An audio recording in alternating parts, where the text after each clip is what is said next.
हरे कृष्णा। तो last video में 36 page number का आधा पढ़ा था मैं, आज वहीं से कंटिन्यू करूँगा। इसमें बहुत सारे अभी बचे हुए हैं, लेकिन धीरे धीरे आगे बढ़ेंगे। 3 चैप्टर कंप्लीट होने में आई थिंक 2 दिन लगेंगे। 2 दिन में 3 चैप्टर हो जाएगा। तो स्टार्ट करते हैं।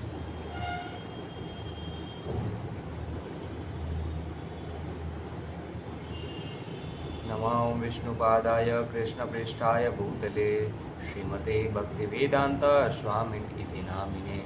नमस्ते सारस्वते देवे गौरवाणी प्रचारिणे निर्विशेषं शून्यवादी पाश्चात्यदेशतारिणे। नमो महावदन्याय कृष्णप्रेमपदायते कृष्णाय कृष्णचैतन्य नाम्ने गौरतिसे नमः। जय श्री कृष्ण चैतन्य प्रभु नित्यानंद श्री अद्वैत गदाधर शिवासादि गौर भक्तवृंद। हरे कृष्णा कृष्णा कृष्णा हरे हरे, हरे राम राम राम हरे हरे। वाञ्छाकल्पतरुभ्यश्च कृपा सिन्धुभ्येव च पतितानां पावनेभ्यो वैष्णवेभ्यो नमो नमः। निताय गौर प्रेमानंदे हरि हरि बोल। जगतगुरु स्वरूपात् की गुरुदेव।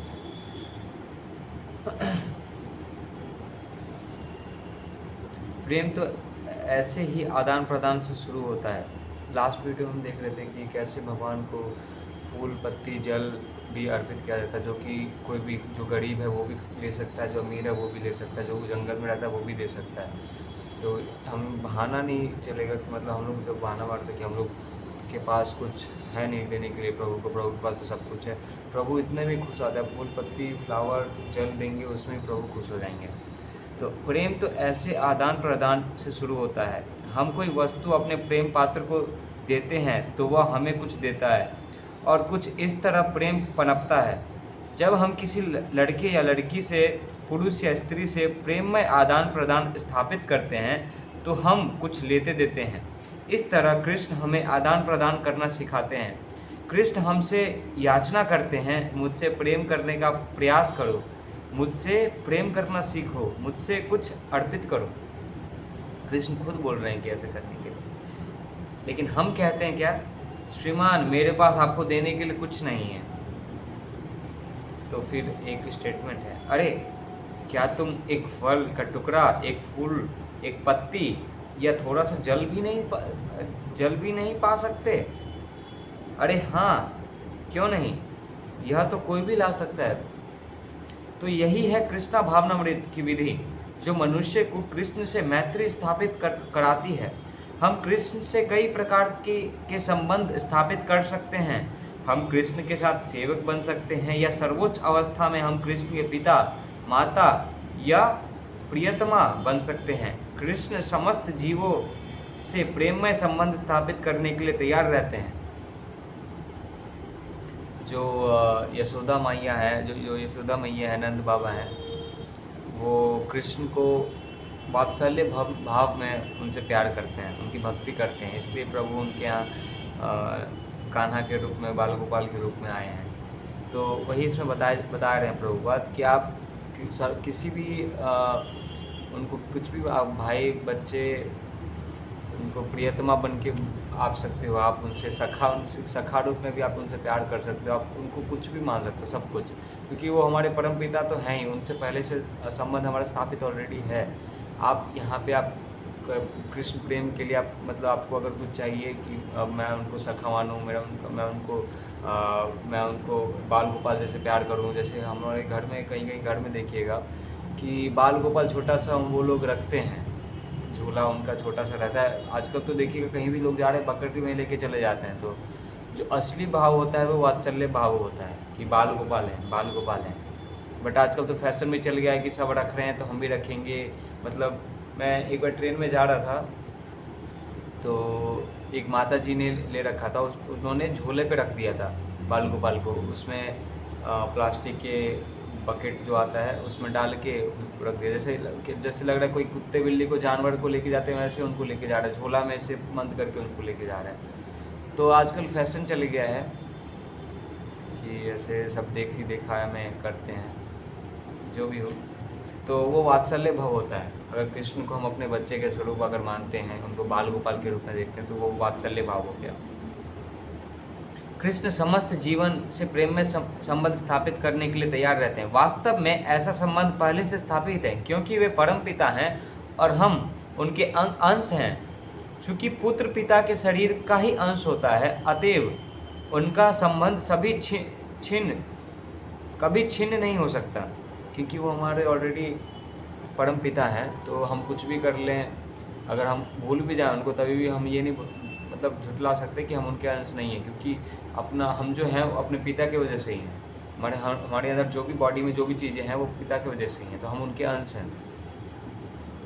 भले ही कुछ काल के लिए यह विस्मृत हो जाए, लेकिन ज्यों ही वह अपने पिता या पुत्र को पहचान लेता है, त्यों ही तुरंत ही वात्सल्य उमड़ पड़ता है। जैसे अगर आप देखेंगे कि अगर कोई अमीर हैं, कोई अमीर लोग हैं, ठीक है, अमीर लोग का एक छोटा सा बेटा है, वो कहीं गया था, कुंभ में गया था, कुंभ में जाके ना उनका बेटा खो गया, ठीक है, वो घर वापस आ गया। अब 15 साल 20 साल बाद वो बच्चा रोड पे है, उसको तो पता नहीं कि उसके माँ बाप कौन है, वो तो भूला गया था, उसको तो पता नहीं, पता होता तो वो घर पहुँच जाता, लेकिन पता नहीं है उसको उसके माँ बाप कौन हैं, क्या है, पता नहीं। उनके पापा ने भी उम्मीद छोड़ दी कि मिलेगा नहीं, ठीक है। तो कहीं ना कहीं से ट्रैफिक पे वो कार से आ रहे थे, बच्चे को देख लिए ट्रैफिक पे भीख मांगते थे, उन्होंने पहचान लिया, क्योंकि वो तो पिता हैं, वो तो पहचान लेंगे। तो जैसे ही पहचाने ना, उनका वात्सल्य भाव जाग गया अंदर से। और बच्चे को अगर वो आके बच्चे को आके याद दिलाए ना कि ऐसा ऐसा है, जैसे आप पुराने मूवी सब में देखोगे कि अगर कोई किसी का याददाश्त चला जाता है तो उसको इंसिडेंट सब याद आता है, मतलब कभी कभी कुछ ऐसा इंसिडेंट होगा कि उसको देख के वो याद आ जाता है, ऐसा होता है। तो वही तभी जाके उसका वो अंदर से आ जाता है, फीलिंग आ जाता है। तो कृष्णा भावनामृत में भी यही है, हम लोग अपना अंदर का जो दबा हुआ है ना, जो हम लोग भूल चुके हैं, उसको हम लोग निकालने के लिए कृष्णा कॉन्शियसनेस का जो ये मूवमेंट चल रहा है, बस उसी लिए है कि हम अंदर का जो अपना जो दबा हुआ है, जो सप्रेस्ड हो गया है ना, हम लोग जो रिलेशन है कृष्णा के साथ, वो सप्रेस्ड हो गया, उसको बस फिर से आ जाए। वो जैसे कोई खोया हुआ बच्चा के अंदर अगर आ जाता है तो पहचान लेता है, वैसे हम लोग के अंदर अगर वो एक बार फॉर अ सेकेंड, फॉर एकदम छोटा सा टाइम के लिए एक बार अगर आ गया ना, तो हम लोग कभी फिर कृष्णा को भूल नहीं पाएंगे। और कृष्णा मूवमेंट का पर्पस यही है कि आपको याद दिलाना कि आप एक्चुअल में कौन है, कृष्णा के साथ आपका रिलेशन क्या है, बस यही एक चीज़ है जो हमको ये मतलब हम लोग कृष्णा मूवमेंट को में प्रैक्टिस करें, कृष्णा कॉन्शियस बन रहे हैं। क्यों बन रहे हैं? ताकि हम लोग हर एकदम कृष्णा कृष्णा कृष्णा कृष्णा कर रहे हैं, तब कभी भी आ जाए हम लोग के अंदर से आ जाए कि हाँ हाँ हाँ हाँ यही है, तो ये रियलाइजेशन जो होगा वही होगा। उसके बाद फिर आपको ये सब चीज़ आपको कुछ अच्छा नहीं लगेगा, मतलब आपको जो समझ में आ जाएगा कि हाँ कृष्ण ही हैं जो हमारे असली हैं और कोई नहीं है।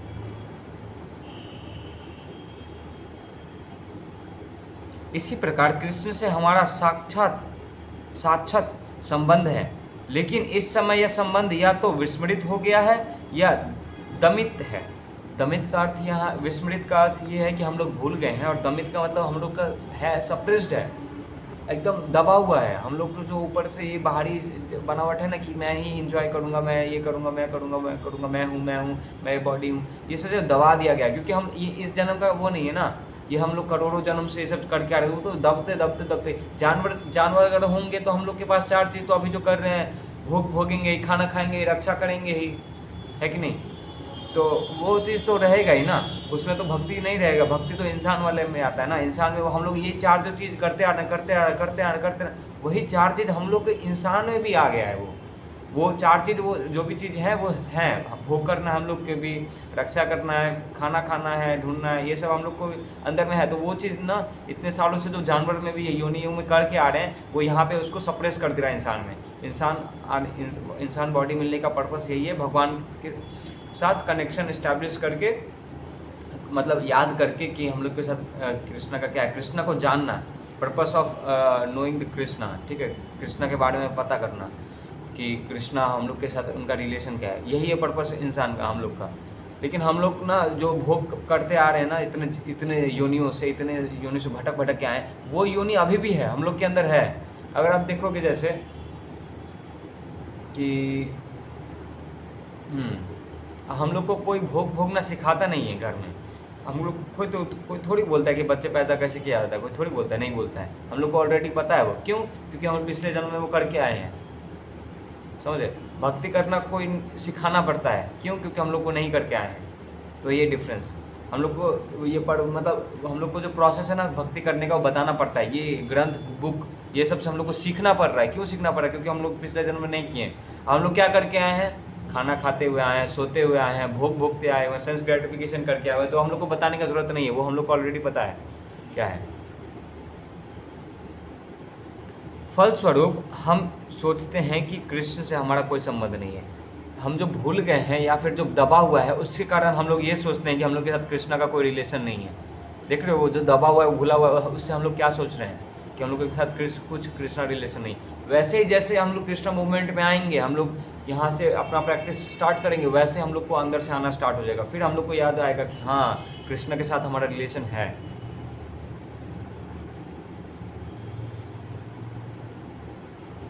लेकिन यह सत्य नहीं है, क्योंकि हम उनसे अभिन्न हैं और उनके अंश हैं, अतः उनके साथ हमारा संबंध साक्षात है।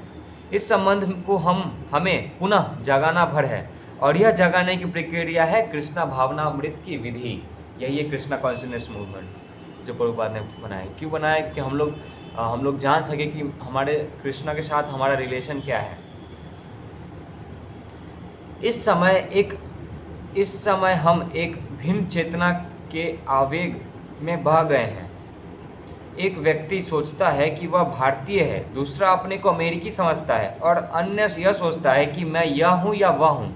इस प्रकार हम अनेक कृत्रिम पहचाने बना लेते हैं। इस तरीके से हम पहचान बना लेते, जैसे मैं बिहारी हूँ, मैं राजस्थानी हूँ, मैं गुजराती हूँ, मैं ये हूँ, नेपाली हूँ, मैं ये वो हूँ। हम लोग कर लेते हैं ये सब चीज़। अगर जैसे आज मैं समझो कि मैं बिहार में जन्म लिया तो मैं अपने आप को बिहारी बोल रहा हूँ। मैं अगर कोलकाता में जन्म लेता मैं अपने आप को बंगाली बोलता। यही होता, क्योंकि हम अपने आप को बॉडी समझ रहे हैं। ये नहीं पता कि ये स्पिरिचुअल सोल जो है वो कहाँ कहाँ से भटक भटक के आया है, हम लोग को नहीं पता। हम लोग जहाँ से हो रहे हैं वहीं उसी को हम लोग अपना अस्तित्व मान ले रहे हैं, इसी में लोग भटक रहे हैं। लेकिन हमारी वास्तविक पहचान यह होनी चाहिए कि मैं कृष्ण का हूँ, मैं कृष्ण का अंश हूँ। यही हम लोग को पता होना चाहिए। जब हम इस प्रकार सोचते हैं तो हम कृष्णा भावनामृत में सोचते हैं। यही कृष्णा भावनामृत हम लोग जो सोचते हैं। केवल इसी विधि से समस्त जीवों के बीच विश्व प्रेम स्थापित हो सकता है। ये जो ह्यूमन राइट्स वाले या फिर आजकल जो इकोनॉमिक में या फिर जो देश विदेश में बात चल रहा है कि हम लोग कैसे आपस में प्रेम कर सकते हैं, है ना, वर्ल्ड पीस कैसे ला सकते हैं, तो ये सब ना बिना कृष्णा भावनामृत के बिल्कुल पॉसिबल नहीं है। ये सब बोलने की बातें हैं कि सब भाई भाई हैं, वो सब कुछ नहीं होता। असलियत पे आ जाएंगे तो एक बार क्या करो, आप खाना बीच में रख दो, खाना सबको बंद कर दो, सब मार पीट के जो बचेगा लास्ट में वो खाना खाएंगे। तो सब ना नेचर का खेल है। हम लोग को ना अपना एक कृष्णा भावना, किसी की एक चीज़ को सेंटर में रखना होगा, कृष्णा भावनामृत को सेंटर में रखना होगा। क्योंकि अगर आप गौर करेंगे इस बात पे तो हम लोग क्या है, कृष्णा के अंश हैं, राइट, सब हैं। ये चींटी भी उन्हीं का अंश है, मैं भी उन्हीं का अंश हूँ। तो क्या होगा कि अगर मैं हूँ और एक प्रभु है सामने, ठीक है, या फिर वो प्रभु नहीं है, वो एकदम मटेरियल लाइफ में एकदम हिप्पी हैं, ठीक है, हिप्पीज में से एक है। तो हम दोनों में अभी क्या ना, हम दोनों में लड़ाई होगा। क्यों होगा? कि मैं तो हूँ थोड़ा सा ये सब दारू वगैरह नहीं पीता, वो मेरे सामने दारू पी रहे हैं, ठीक है, या मेरे साथ झगड़ा करने की कोशिश कर रहे हैं। तो मैं क्या सोच रहा हूँ, मेरे से कर रहे हैं, राइट। मुझे पता है कि वो दारू पी के हैं, वो गंदे आदमी, मुझे ये पता है। अगर मुझे ये पता चल जाए कि मेरे पापा भी जो है वो भी उनके भी वही पापा हैं, मतलब वो मेरा भाई है, मुझे ये पता चल जाए, क्योंकि अंश तो उन्हीं के हैं। अगर ये चींटी है या जानवर या मुर्गा है, अगर मुझे पता चल जाए कि वो भी कृष्ण का ही अंश है, जहाँ से मैं आया हूँ वहाँ से वो भी आया है, तो हम लोग चिकन को नहीं मारेंगे। क्यों मारेंगे? हम अपने भाई बहन को मार सकते हैं क्या? नहीं मारेंगे। हम लोग को ये पता चल जाएगा कि वो मेरा भाई बहन है, उसको मारूंगा तो मुझे भी दंड मिलेगा, क्योंकि मैंने क्या किया है, किसी का बॉडी ख़त्म किया है। या फिर मैं हिप्पी से लड़ूंगा, वो ड्रिंकर से लड़ूंगा, ड्रंक जो किया हुआ है उससे लड़ूंगा, तो क्या करूंगा, वो मैं अपने भाई बहन से लड़ रहा हूँ। तो हम लोग को एक चीज़ ना सेंटर में रखना होगा, कृष्ण को। अगर कृष्ण को रखते हैं ना तो हम लोग सबको हम लोग समझ पाएंगे कि हाँ हाँ हाँ वो मेरे ही हैं, मतलब वो हम लोग के ही हैं, हम लोग सब एक ही जगह में, हम लोग के परमपिता एक ही हैं, कृष्ण है। कृष्ण एक सेंटर में आ गए, वैसे कुछ नहीं हो सकता, पीस वगैरह कुछ नहीं होगा, ये मारकाट और चलते रहेगा अगर कृष्ण नहीं आए तो। तो हम सबसे देखिए यहाँ पे क्या बोल रहे हैं कि जब हम इस प्रकार सोचते हैं तो हम कृष्ण भावना में सोचते हैं। केवल इसी विधि से समस्त जीवों के बीच विश्व प्रेम स्थापित हो सकता है। कृष्ण सबके साथ नित्य पिता के रूप में संबंधित हैं। अतएव जब हम कृष्ण भावना भवित संबंध स्थापित करते हैं तो हम सबसे संबंध हो जाते हैं। जैसे कि हम अगर कृष्ण भावना में हम लोग को पता चलता है एक्चुअल में क्या है, तो हम लोग सबके साथ संबंध ऑलरेडी स्थापित कर लेते हैं, क्योंकि हम लोग को पता चल गया है कि हम कृष्णा के जैसे अंश हैं, वो भी कृष्णा के ही अंश है, वो चींटी भी कृष्णा का ही अंश है, वो सांप भी कृष्णा का ही अंश है, वो पंछी भी कृष्णा का ही अंश है, वो दारू जो पी के रोड पे सोए वो भी कृष्णा का ही अंश है। हम लोग ये समझ जाएंगे तो हम लोग किसी को नुकसान नहीं पहुंचाएंगे। जब कोई ब्याह करता है, यहाँ पे देखिए प्रभुपाद कितना अच्छा एग्जाम्पल दे रहे हैं। जब कोई ब्याह करता है तो वह पत्नी के परिवार से स्वतः संबंध स्थापित कर लेता है। यहाँ पे देखिए क्या है कि जब कोई किसी लड़की से शादी करता है तो वो लड़की से शादी करता है, ना कि उसके घर वालों से शादी करता है। बट उस लड़की से शादी करने की वजह से उसके माता पिता मतलब ससुर सासू माँ ये बन जाती है, वहाँ पे वो ऑलरेडी रिलेशन हो जाता है। क्यों? क्योंकि लड़की सेंटर में है, वो जो उनकी वाइफ है वो सेंटर में आ गई, तो बाकी जो भी उनके रिलेशन है वो सब आ गए उसमें साथ में आ गए। वो थोड़ी जाएगा उनको मार देगा, वो थोड़ी उनसे गाली गलौज करेगा, नहीं करेगा। ये अगर दूसरी वुमेन है साइड में, हाँ उससे कर सकता है, लेकिन वो लड़की की वाइफ से नहीं करे। क्यों? क्योंकि उसके साथ उसका संबंध स्थापित हो गया। क्यों? क्योंकि लड़की सेंटर में आ गई, है ना। तो यहाँ पे प्रभुपाद ने बहुत खूबसूरत एग्जाम्पल दिया। इसी प्रकार यदि हम कृष्ण से अपना मूल संबंध स्थापित कर ले तो हम अन्य सबसे भी वास्तविक संबंध स्थापित कर लेंगे। असली विश्व प्रेम की यही आधारशिला है। जब तक हम अपना संबंध केंद्र से स्थापित ना कर लें तब तक विश्व प्रेम कृत्रिम होता है और टिकाऊ नहीं रह सकता। यदि किसी का जन्म अमेरिका में हुआ हो तो वह अमेरिकी है, और इस तरह से अन्य अमेरिकी भी उसके पारिवारिक सदस्य बन जाते हैं। लेकिन यदि वह कहीं अन्यत्र जन्म लेता है तो उसका अमेरिकियों से कोई संबंध नहीं रहता। सांसारिक धरातल पर सारे संबंध सापेक्ष होते हैं, लेकिन कृष्ण के साथ हमारा संबंध साक्षात है और यह काल तथा परिस्थिति से प्रभावित नहीं होता। जैसे हुआ ना, ये काल तथा परिस्थिति से प्रभावित कैसे होता है। देखिए अभी जैसे मेरा टाइम ख़राब चल रहा है तो मैं क्या करूँगा, मैं किसी से बात करना छोड़ दूँगा, या फिर अगर किसी से झगड़ा हो जाए झगड़ा करके बात छोड़ दूँगा, 5 साल 10 साल ज़िंदगी भर बात नहीं करूँगा।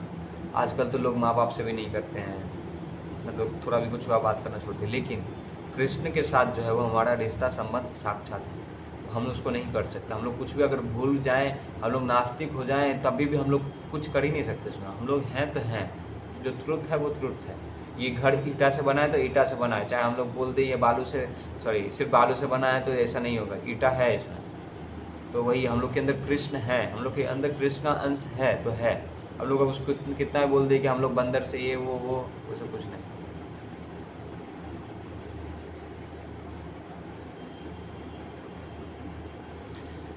जब हम कृष्ण के साथ अपना संबंध पुनः स्थापित कर लेते हैं तो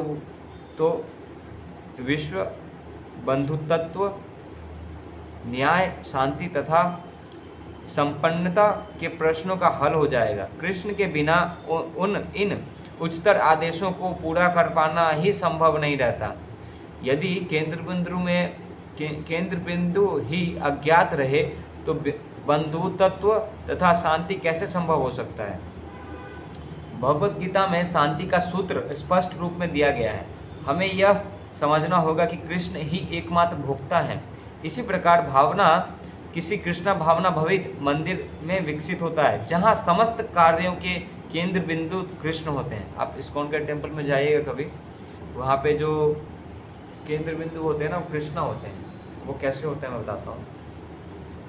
वहाँ पे खाना नहीं बनता, वहाँ पे प्रसाद बनता है, वो भोग लगता है प्रभु को। जो खाना बनता है ना वो हम लोग के लिए नहीं बनता, वो प्रभु के लिए बनता है, कृष्ण के लिए बनता है, वो कृष्ण को भोग लगता है, फिर हम लोग जाके वो प्रसाद के रूप में पाते हैं। झाड़ू लगता है, साफ सफाई होता है, लोग अपने आप को साफ करते हैं, अपना रूम साफ करते हैं, अपना रूम साफ करते हैं खुद के लिए नहीं, कृष्ण के लिए। वो अपने हेल्थ के लिए कॉन्शियस होते हैं, अपने वो लोग मतलब योगा वगैरह करते हैं, रोज सुबह सुबह उठते हैं, थोड़ा वो वर्कआउट करते हैं। क्यों? अपने लिए नहीं करते, वो अपना शरीर फिट रखना चाहते हैं ताकि वो कृष्णा को सेवा कर पाएँ।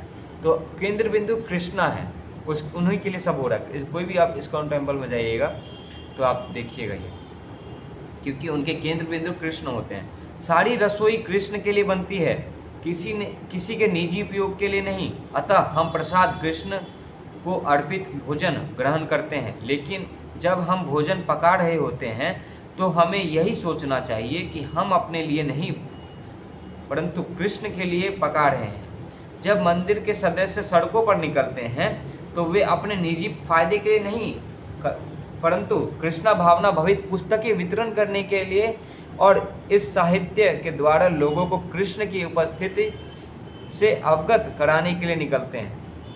जो भक्तगण निकलते हैं रोड पे, आप देखते होंगे बुक्स लेके निकलते, भगवत गीता निकल के निकलते, तो बहुत लोगों के मन में ये विचार आता है कि ये लोग ना अपने फ़ायदा के लिए, देखो ये लोग कितना मतलब ये लोग बेच रहे हैं, खुद फ़ायदा करेंगे, खुद ऐश-मौज करेंगे। ऐसा कुछ नहीं है, बिल्कुल नहीं है। पहले मैं भी जिस सर्कल में रहता था वहाँ पे भी सब यही बात करते थे, तो हम लोग सबको लगता था कि ये लोग कितना मेहनत क्यों कर रहे हैं। ये लोग मेट्रो स्टेशन पे रहते हैं, ये लोग रेलवे स्टेशन पे रहते हैं, ये लोग पार्क में आते हैं, बुक देते हैं, बुक बेचते रहते हैं, बुक लोगों से अच्छे से बात करते हैं, स्माइल करके बात करते हैं। हम लोग को लगा सेल्स ये लोग को सिखाते होंगे, सेल्स करते होंगे, हम सबको यही लगता था, क्योंकि इतना ये लोग इतना ट्राई करते हैं ना बुक देने का, बहुत ट्राई करते हैं। तो कोई मतलब जो ज़्यादातर लोग यही समझते हैं कि ये लोग ना मतलब सेल करना चाह रहे हैं, इनका फ़ायदा है इसमें। बट मैं जब इस्कॉन से जुड़ा तो मुझे पता चला कि ये लोग कितना करुणामय है। ये लोग अपना सब कुछ छोड़ के मतलब अपना एक दिन निकालते हैं, मोस्ट ऑफ द केस में एक दिन संडे निकालते हैं। ये लोग पढ़ाई वगैरह करते हैं, स्टूडेंट्स रहते हैं, जॉब भी करते हैं, फिर सब कुछ घर में भी काम रहता है, घर में भी टेंशन रहता है, काम रहता है, प्रेशर रहता है, सब कुछ रहता है। ये लोग तभी भी जो सबके लिए ये लोग हित सोचने के लिए लोग जाते हैं बुक प्रचार करने के लिए। इन लोग का 1 रुपया प्रॉफिट नहीं होता है, इसमें 1 रुपया प्रॉफिट नहीं होता है। जो बुक का प्राइस है प्रिंटिंग कॉस्ट, ये लोग उसी कॉस्ट में देखते हैं सबको। ये इसलिए देते हैं कि प्रभुपाद ने बोला है, प्रभुपाद का अगर ये बुक उनके हाथ में उनके घर में भी चला गया ना तो उनका भक्ति वहीं से स्टार्ट हो जाएगा। वो उनका एक वर्ड भी अगर बुक का पढ़ लेते हैं, भगवत गीता का, प्रभुपाद का कोई भी बुक पढ़ लेते हैं, वहीं से उनका भक्ति स्टार्ट हो जाएगा। तो सब ना चाहते हैं कि इंसान अपना जो रिलेशन है कृष्णा के साथ वो फिर से स्थापित करे। वो यहाँ इस जन्म मृत्यु के चक्कर में यहाँ पे इस मृत्यु लोक में रहे नहीं, वो वैकुंठ चले जाए, उसको कृष्ण प्राप्ति हो जाए। वो सबके लिए ऐसा हित करने के लिए करते हैं, बट उनको क्या मिलता है? नेक्जले उनको कोई करता नहीं। मतलब वो मेट्रो पे रहते हैं, एटलीस्ट वो हरे कृष्णा बोल रहे तो आपको हरे कृष्णा करना चाहिए। वो कितना अच्छा से हरे कृष्णा, वो आपको ऐसा तो नहीं ज़बरदस्ती आपको दे देंगे। और वो क्यों दे रहे हैं आपको? अगर आपके पास ऑलरेडी है भगवत गीता तो आप उनसे एटलीस्ट बात कर सकते, क्योंकि भक्त संग मिलना ना कृष्ण की कृपा है। अगर आप सोचो, आप जिस मेट्रो गेट से निकल रहे हो, मेट्रो गेट के बाहर कोई इस्कॉन से कोई प्रभु है, तो वो प्रभु ना आप जो मिले हो उनसे, वो कृष्ण की वजह से मिले हो, भक्त संग मिला है। भक्त संग मिलना दुर्बल है आपको। एक तो ये इंसान में आपको जन्म मिला है, ये दुर्बल है, वो मिल गया आपको भक्त संग मिलना दुर्बल है, ये नहीं मिल सकता आपको। आप पूरे मतलब अगर आप जैसे मैं कोलकाता में हूँ अगर, तो मैं पूरे कोलकाता में देख लो कितने भक्त होंगे, और इतने सारे लोगों में इतने भक्त हैं, इतने भक्त में से एक भक्त मुझे कहीं मिल गया, वो कृपा नहीं है तो क्या है? वो एकदम कृपा है। अगर आप किसी भक्त को देखते हो तो मतलब ये ऐसा कॉन्सिडेंस नहीं है कि आपको वो मिल गए, रास्ते मिल गए, ऐसा नहीं है। वो कृष्ण चाहते हैं कि आप उनको मिले। भक्त के दर्शन करने मात्र से ही आपका भक्ति एकदम भक्ति में आपका वो हो जाएगा, प्रगति हो जाएगा। ऐसा होता है भक्त संग से।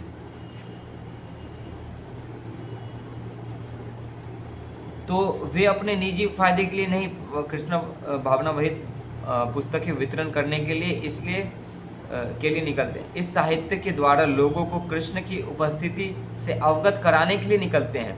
इस तरह से प्राप्त सारा धन हर प्रकार से कृष्ण के संदेश का प्रसार करने पर खर्च किया जाता है।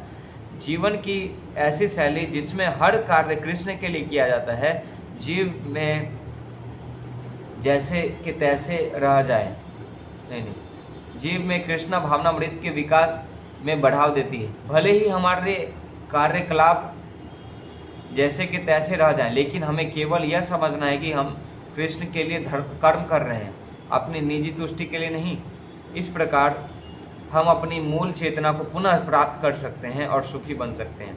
जब तक कोई अपनी मूल चेतना को प्राप्त नहीं कर लेता, जो कृष्णा भावनामृत है, तब तक वह कुछ हद तक सनकी बना रहता है। ऐसा प्रत्येक व्यक्ति जो कृष्णा भावनामृत नहीं है, सनकी समझा जाना चाहिए, क्योंकि उसका अस्तित्व ऐसे धरातल पर रहता है जो निरंतर बदलने वाला तथा क्षणिक है, बहुत कम है। चूँकि हम जीव होने के नाते साक्षात हैं, अतएव हमें अस्थायी कार्यकलापों की परवाह नहीं करनी चाहिए। हमारे कार्य को साक्षात होना चाहिए, क्योंकि हम साक्षात हैं और वह साक्षात कर्म भगवान की प्रेममयी सेवा है। श्री कृष्ण परम साक्षात व्यक्ति हैं और हम उनके अधीनस्थ साक्षात हैं। कृष्ण सर्वोपरि जीवंत व्यक्ति हैं और हम उनके अधीन जीव हैं। उंगली पूरे शरीर की अंश है और उसका साक्षात कार्य है शरीर की सेवा करना। निसंदेह उंगली का सही कार्य है, और यदि वह पूरे शरीर की सेवा ना कर सकती तो उसे रुग्ण या बेकार समझा जाना चाहिए। इसी प्रकार अंश रूप हम सबको कृष्ण की सेवा करनी चाहिए और उनके अधीनस्थ रहना चाहिए, क्योंकि परमपिता के रूप में वे हमारी सारी आवश्यकताएं पूरे करते हैं। कृष्ण के अधीन ऐसा जीवन वही सही जीवन है और वही वास्तविक मुक्त जीवन है। जो लोग कृष्ण का विरोध करने का प्रयास करते हैं और उनसे किसी प्रकार का संबंध नहीं रखना चाहते, वे वास्तव में पाप में जीवन बिताते हैं। सुखदेव गोस्वामी और परीक्षित महाराज ने इस विषय पर विचार विमर्श किया और परीक्षित महाराज ने यह जिज्ञासा प्रकट की कि बुद्ध जीवों को किस प्रकार उनके नरकीय जीवन से बचाया जा सकता है। वैष्णव में पीड़ित मानवता को उबारने की सहज इच्छा होती है। ये देखिए, वैष्णव जो होते हैं उनके अंदर इच्छा होती है, जो पीड़ित होते हैं, जो हम लोग यहाँ पे जो इंसान है जो ये कृष्ण के साथ अपना भूल चुके हैं, एकदम अपना रिलेशन भूल चुके हैं और ये मित्र जरा इसे बुढ़ापा इस सब में चक्कर में घूम रहे हैं।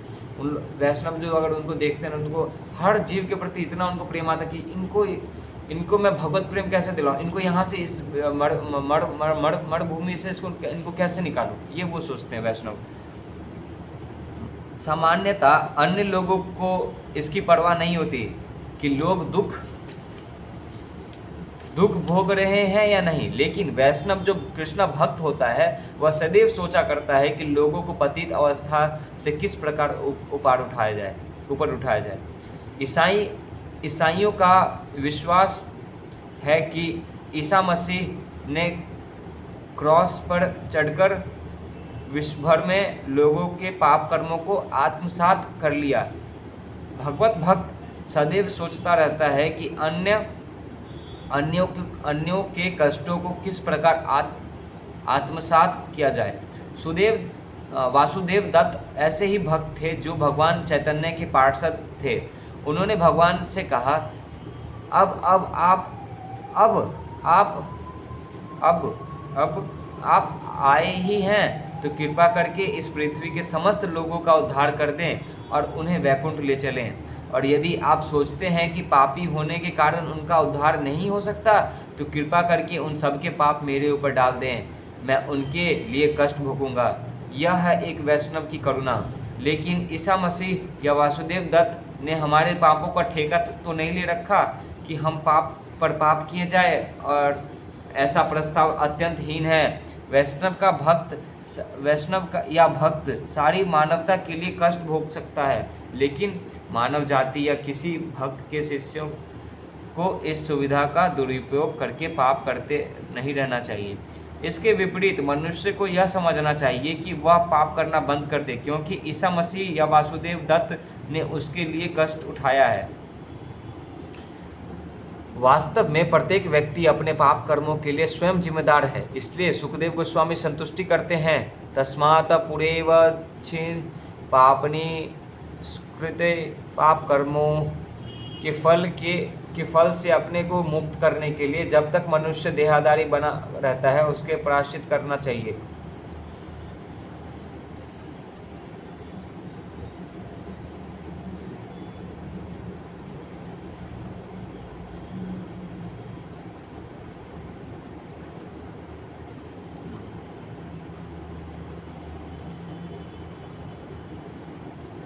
पाप कर्मों के फल से अपने आप को मुक्त करने के लिए जब तक मनुष्य देहधारी बना रहता है उसे प्रायश्चित करना चाहिए।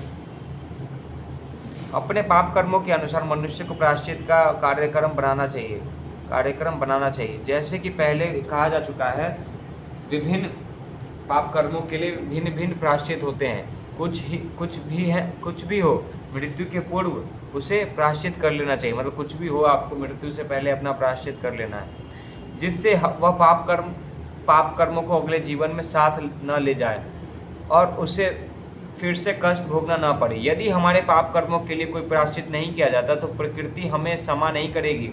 हमें अपने पापों के फल को अगले जीवन में भोगना पड़ेगा। अपने भौतिक कार्यों के प्रति ऐसे बंधन कहलाते हैं। विष्णु के लिए यज्ञ रूप में कर्म संपन्न होना चाहिए, अन्यथा कर्म मनुष्य को इस भौतिक जगत में बांध देता है। अतएव हे कुंती पुत्र, तुम भगवान की तुष्टि के लिए अपने नियत कर्म करो और इस तरह तुम सदैव अनासक्त तथा बंधन मुक्त रह सकोगे। भले ही मनुष्य खाने का आनंद उठाने के लिए पशु का वध कर दे, लेकिन वह ऐसे कर्म से बंध जाएगा। इस प्रकार वह अगले जन्म में गाय या बकरी बनेगा और वह गाय या बकरी मनुष्य बनेगी और उसे खाएगी। यह वेदों का कथन है और अन्य सभी वैदिक कथनों की भांति कोई इसे माने या ना माने, दुर्भाग्यवश आजकल लोगों को ऐसा शिक्षा मिलता है कि वे अगले जन्म में विश्वास नहीं करते। निसंदेह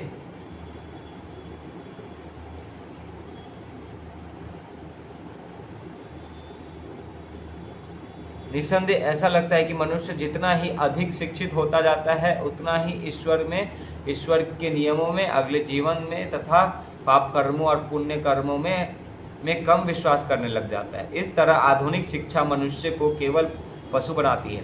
यदि मनुष्य को इस तरह की शिक्षा नहीं दी जाती कि वह क्या है, वह यह शरीर है या नहीं, तो वह नीरा गधा रहता है।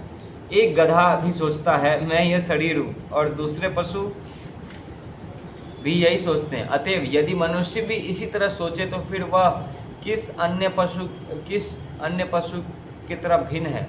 भगवत गीता का कथन है, जो मनुष्य इस तीन घटकों धातुओं से बने शरीर को आत्म स्व मानता है, वो अपनी पति पत्नी तथा बच्चों से घनिष्ठ शारीरिक संबंध रखने की प्रति रखता है। जो अपनी भूमि को पूज्य मानता है और तीर्थ स्थलों के जल को स्वीकार करता है, लेकिन वहाँ के संत पुरुषों के ज्ञान का लाभ नहीं उठाता, उसे मोहग्रस्त मानना चाहिए और वह एक गधे या गाय के समान है। आयुर्वेद के मतानुसार यह भौतिक शरीर तीन घटकों धातुओं से बना है। कफ पित्त वाते अर्थात कफ पित्त तथा वायु से बना है। शरीर के भीतर ऐसा जटिल यांत्रिक रचना है जो भोजन को रस में परिवर्तित करती है। शरीर में न जाने कितनी जटिल प्रक्रिया होती रहती है, लेकिन हम उनके विषय में कितना जानते हैं। हम कहते हैं यह मेरा शरीर है, लेकिन हम इस शरीर के बारे में क्या जानते हैं। कुछ लोग तो यहाँ तक दावा करते हैं कि मैं भगवान हूँ, लेकिन वे यह भी नहीं जानते कि उनके अपने शरीर के भीतर क्या घट रहा है। यह शरीर मल मूत्र रक्त तथा अस्थियों से भरा एक थैला है। यदि कोई यह विश्वास करता है कि मल मूत्र रक्त तथा अस्थियों से बुद्धि आती है तो वह मूर्ख है। क्या हम मल मूत्र रक्त तथा अस्थि को मिलाकर बुद्धि उत्पन्न कर सकते हैं? फिर भी लोग सोचते हैं मैं यह शरीर हूँ। इसलिए शास्त्रों का कहना है कि जो भी इस शरीर को आत्मा मैं के रूप में स्वीकार करता है और पति पुत्र तथा परिवार के शारीरिक संबंधों को अपना समझता है, वह मोहग्रस्त है। कल्त्र शब्द का अर्थ है पत्नी और आदि। शब्द का अर्थ है प्रारंभ।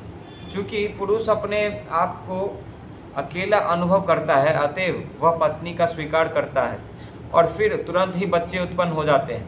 फिर बच्चे को के भी बच्चे इस प्रकार विस्तार होता जाता है। स्त्री का अर्थ है जो विस्तार करती है, अतएव कलत्रदिषु का अर्थ है पत्नी से प्रारंभ होकर स्व का विस्तार। भौम शब्द मनुष्य की जन्मभूमि का सूचक है और अज्ञानी लोग उसे पूज्य समझते हैं। लोग अपनी जन्मभूमि पर प्राण न्यौछावर करने के लिए भी तैयार रहते हैं, लेकिन वे यह नहीं जानते कि भूमि, स्त्री, बच्चे, देश तथा समाज को वास्तव में उनसे कुछ लेना देना नहीं होता। हम आत्मा हैं, अहम ब्रह्मास्मि, यह ज्ञान की अनुभूति है। और जब हम ज्ञान के इस स्तर तक पहुंच जाते हैं तो हम सुखी हो जाते हैं। जो मनुष्य दिव्य पद पर स्थित है उसे तुरंत ही परम ब्रह्मा की अनुभूति होती है। वह ना तो कभी शोक करता है, न किसी वस्तु की इच्छा करता है। वह समस्त जीवों पर संभाव रखता है और इस अवस्था में वह मेरी शुद्ध भक्ति प्राप्त करता है। जब मनुष्य समझ लेता है कि मैं आत्मा हूँ, मैं ब्रह्मा हूँ, मैं यह भौतिक पदार्थ नहीं, तो वह तुरंत प्रसन्न हो जाता है। प्रसन्नात्मा।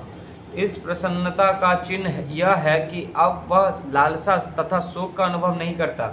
इस संसार में सभी लोग खोई हुई वस्तु के लिए शोक करते हैं तथा जो उसे अभी प्राप्त करनी बाकी है उसकी लालसा करते हैं, लेकिन वास्तविक लाभ तो अपने आप को समझना तथा अपने निजी स्वरूप को जान लेना है।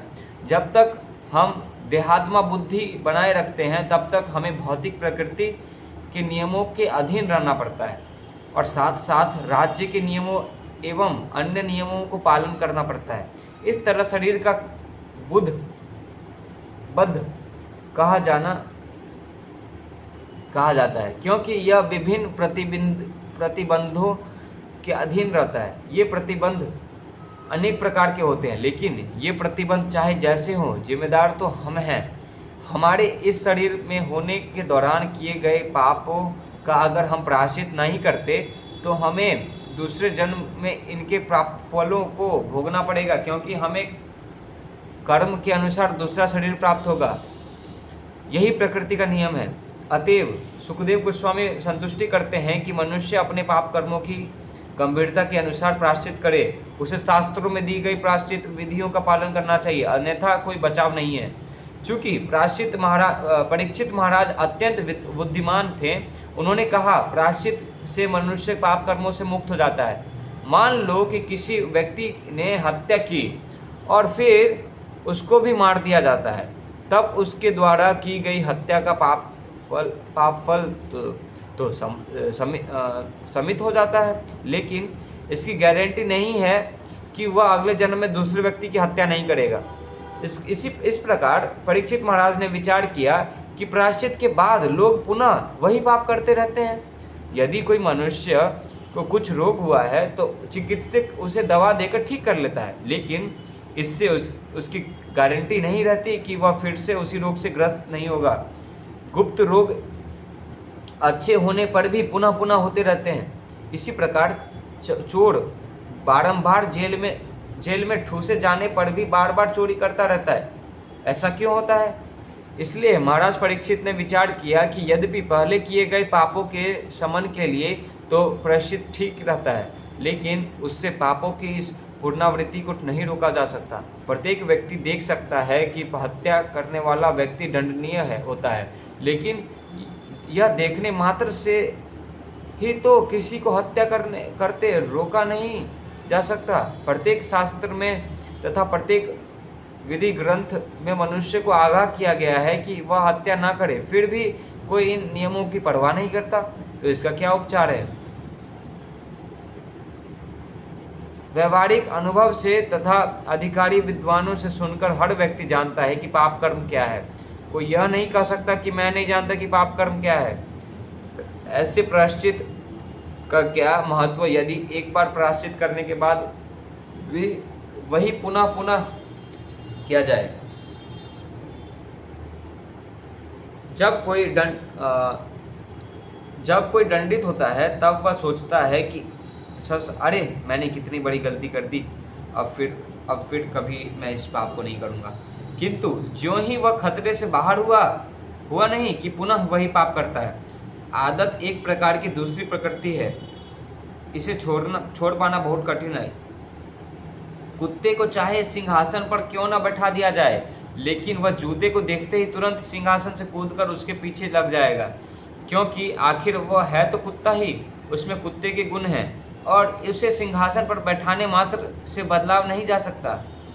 इसी प्रकार हमने भौतिक प्रकृति के 3 गुणों सत्वगुण, रजोगुण तथा तमोगुण के संसर्ग में रहकर भौतिक गुण अर्जित किए हैं और हमारी आदतें इन्हीं 3 गुणों के संसर्ग से बनी हैं। किंतु यदि हम अपने आप को प्रकृति के इन तीनों गुणों से विलग कर लें तो हमारा वास्तविक आध्यात्मिक स्वभाव जागृत हो सकता है।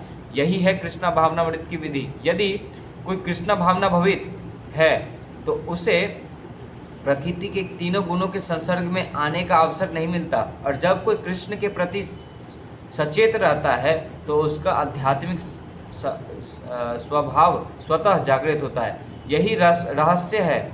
जो लोग कृष्णा भावनामृत विधि का गंभीरतापूर्वक पालन करते हैं, यद्यपि भले ही वे पहले अनेक अवांछित आदतों से अभ्यस्त रहे हों, उसे ऐसे पद पर टिके रहते हैं जहां मात्र कृष्णा भावनामृत का अभ्यास करने से भौतिक कल्मश विद्यमान नहीं रहता। इसी प्रकार कृष्णा भावनामृत एक अपूर्व औषधि है। जब तक मनुष्य कृष्ण के प्रति जागरूकता नहीं लाता, तब तक उसे प्रकृति के तीनों गुणों के संसर्ग में आकर जो आदत बना ली है वे उसी तरह बनी रहती है और वह उन्हें बदल पाने में असमर्थ हो रहेगा। यदि कोई समुच्च जन्म मृत्यु के आवागमन से बचना चाहता है तो उसे कृष्णा भक्ति को ग्रहण करना होगा।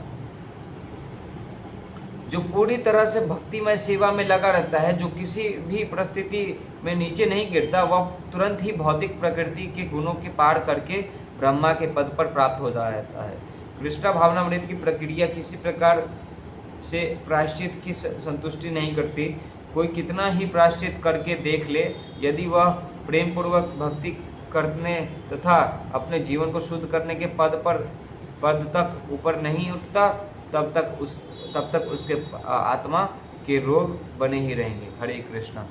तो हम लोगों ने 3rd चैप्टर ख़त्म कर लिया। अब नेक्स्ट 4th चैप्टर है। हम लोग बोल रहे 2 दिन टाइम लगेगा, इसको आज ही निपटा दिए हैं। कितना 42 मिनट्स में।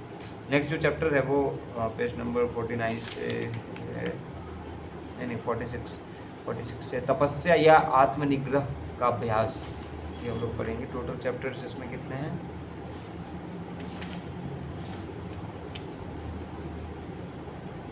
1 2 3 4 चैप्टर बचे हुए हैं, तो कोई बात नहीं, हम लोग नेक्स्ट कंटिन्यू नहीं करेंगे। तो आज के लिए हरे कृष्णा।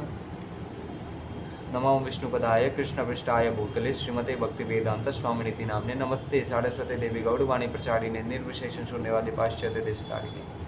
जय श्री कृष्ण चैतन्य प्रभु नित्यानंद श्री अद्वैत गदाधर शिवसादि गौड़ भक्तवृंद। हरे कृष्ण कृष्ण कृष्ण हरे राम राम राम हरे। नमो विष्णुपदाय कृष्णपृष्ठाय भूतले श्रीमते भक्तिवेदांत स्वामिनिति नामने नमस्ते सारस्वती देवी गौड़वाणी प्रचारिणे निर्विशेष शून्यवादी पाश्चात्य देशतारिणे। जय श्री कृष्ण चैतन्य प्रभु नित्यानंद श्री अद्वैत गदाधर शिवसादि गौड़ भक्तवृंद। हरे कृष्ण कृष्ण कृष्ण हरे राम राम हरे। वांछा कल्पतरुभ्यश्च कृपा सिन्धुभ्येव च पतितनां पावनेभ्यो वैष्णवेभ्यो नमो नमः। निताय गौर प्रेमानंदे हरि हरि। हरे कृष्ण।